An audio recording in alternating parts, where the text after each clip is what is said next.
The word jihad is mentioned in the Quran about 41 times. The words mercy, peace and compassion are mentioned about 355 times. Yes, come in. Come on in, Riaz. Sit down, please.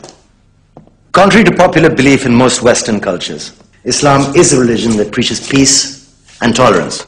Yes, Patricia. If Islam truly is a religion that preaches peace, then how come the world's most troubled spots, the West Bank, Afghanistan, Pakistan, Iraq, they're all plagued with Islamic terrorism? Well, that depends on your definition of terrorism. Some might argue that the U.S. invasions of countries like Iraq and Afghanistan are also acts of terrorism. No, those were acts of war to get rid of despotic regimes. Or means of getting at a country's oil. Conspiracy theories. Well, may I? Yes, please. Go ahead, Riaz. Mr. Khan is right. I mean, if we're talking about terrorists, the world's biggest terrorists are the white superpowers. Come on now. No, really, stop and think about it. Explain 9/11. Okay. Do you know how many people died in the Twin Towers strike? Around 3,000. And do you have any idea how many people died in the bombing of Afghanistan? Take a wild guess.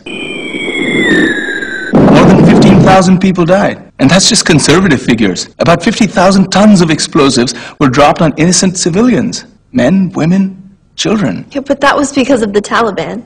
Now that you brought it up, did you know that the Taliban was a creation of the CIA? To fight the Russians. Whatever. They were still harboring terrorists. Yeah, right. Terrorists that were never found. Just like the weapons of mass destruction that were never found in Iraq. Do you want to get into the death toll in Iraq? 500,000 civilians and counting.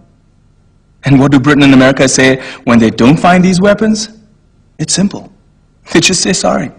And still refuse to relinquish control of these countries. What are you trying to say? What I'm trying to say is that just because you're American, wear a fancy suit, and call yourself the president, doesn't make you any less of a terrorist. I'm saying that if you don't stop meddling in other people's countries, you will face a backlash. If Muslims like you feel that way, then why don't you get out of our country? We will. As soon as you promise to leave ours.